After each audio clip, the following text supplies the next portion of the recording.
सदानंदजी आणि बाकी सगळे विजयला जाताना बघतात आणि मग एक दीर्घ श्वास सोडून सुमित्राजींकडे बघू लागतात, ज्या पाणवलेल्या डोळ्यांनी विजयला जाताना बघत होत्या.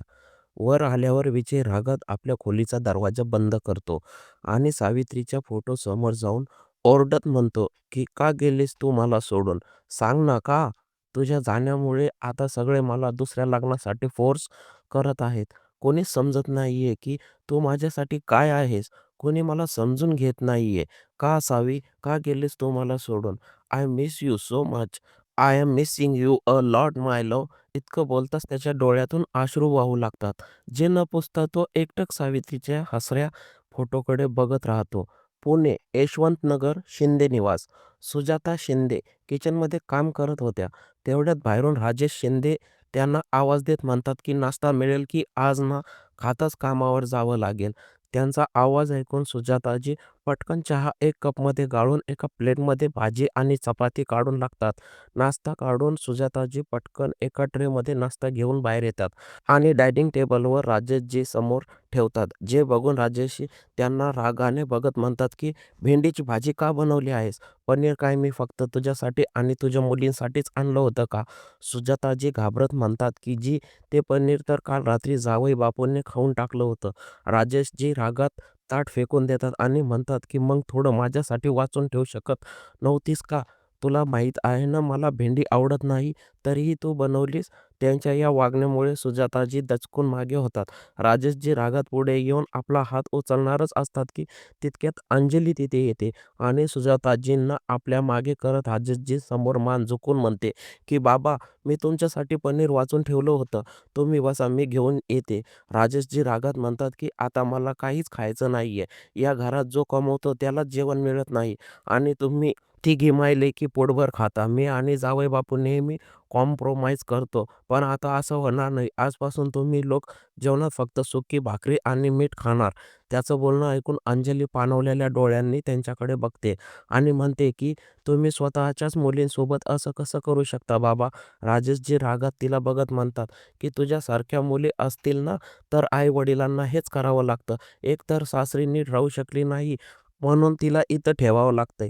तिच्या नादात बिचाऱ्या जावईबापूंना सुद्धा आपल्या आई-वडिलांपासून लांब राहावं लागतंय आणि दुसरी तर इतकी महान आहे की लग्नाच्या 2 महिन्यातच आपल्या नवऱ्याला खाऊन आली. माहीत नाही कसल्या मुली माझ्या नशिबात आहे. एक शालिनी जोशीची मुलगी आहे आणि एक तुम्ही दोघी आहात.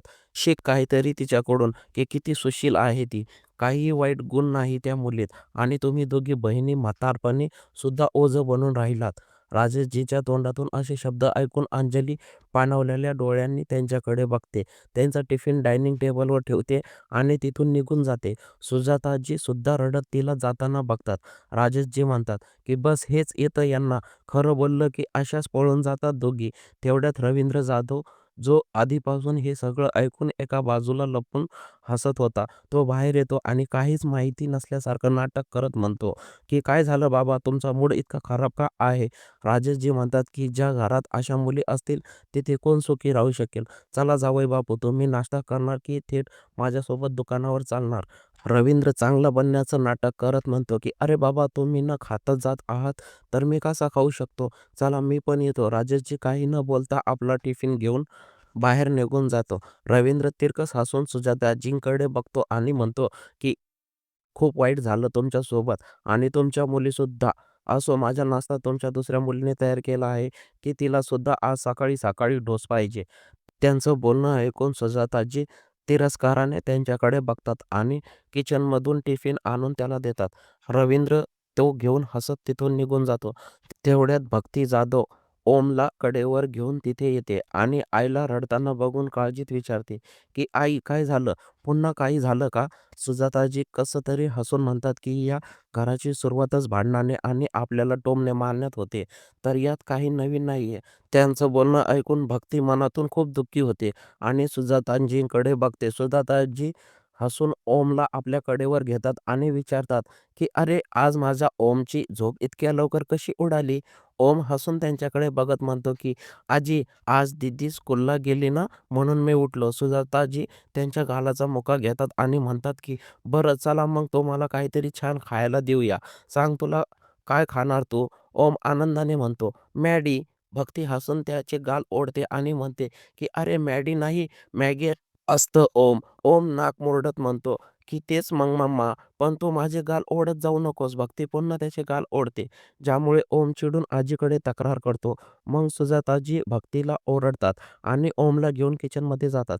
सुजाताजी गेल्यावर भक्ती एक दीर्घ श्वास घेते आणि अंजलीच्या खोलीकडे जाते. अंजली आपल्या खोलीत बसून रडत होती. भक्ती दरवाजा वाजवून आत येते आणि म्हणते, की "तुझ्या रडण्याचे सगळं ठीक होईल का?"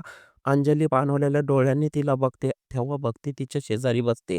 तिचा हात घेते आणि म्हणते, की "जर रडल्याने सगळं ठीक होणार असेल तर सांग, मी पण रडते तुझ्यासोबत." मग तिला समजावत म्हणते, की "बघ छोटी, तू तर माझी वाघीण आहेस ना. तुला माहिती आहे ना, तू माझ्यापेक्षा जास्त स्ट्राँग आहेस. मग का त्यांच्या बोलण्याचं मनाला लावून घेतेस?" अंजली रडत म्हणते, की "ताई, ते आपले बाबा आहेत. ते आपल्यासोबत असं कसं वागू शकतात? आपण त्यांना ओझं का वाटतो?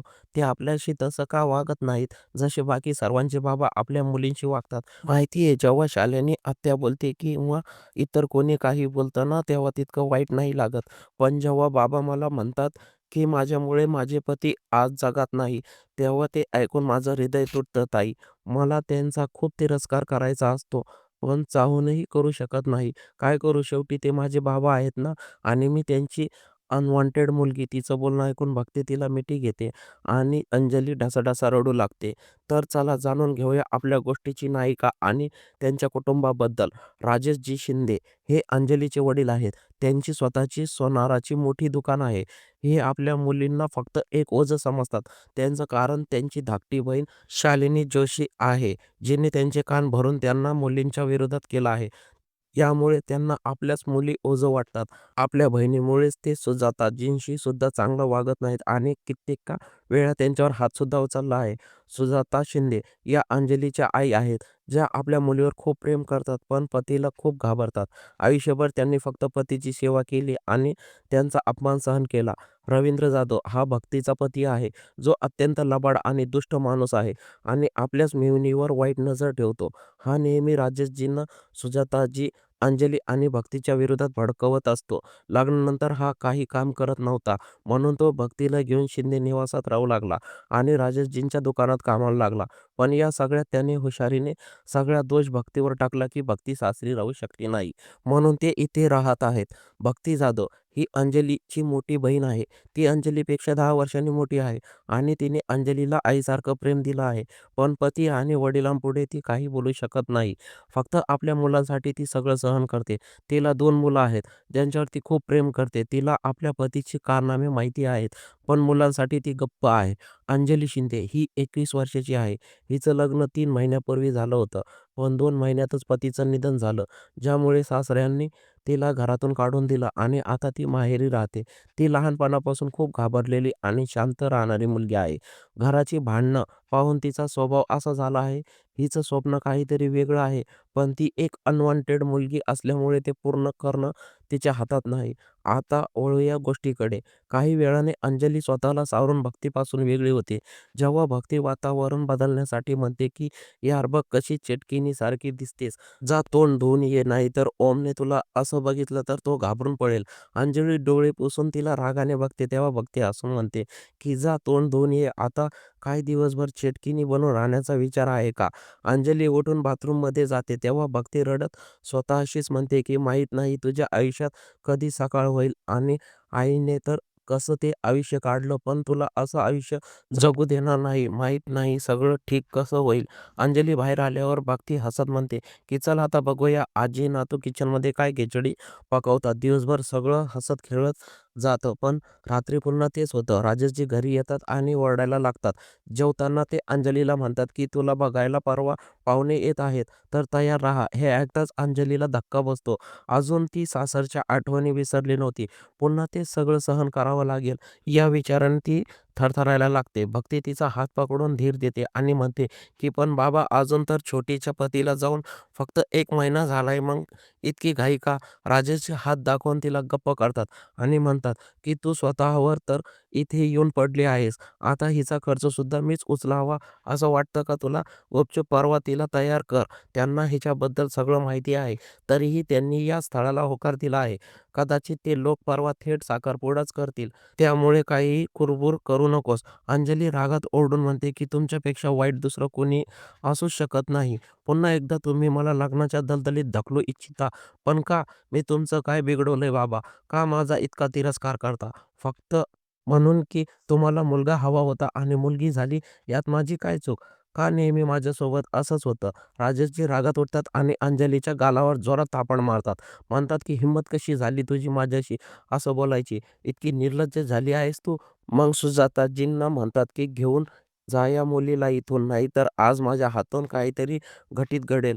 सुजाताजी पटकन अंजलीला घेऊन तिथून निघून जातात आणि अंजली निर्जीव बाहुलीसारखी शांतपणे त्यांच्यासोबत चालत राहते.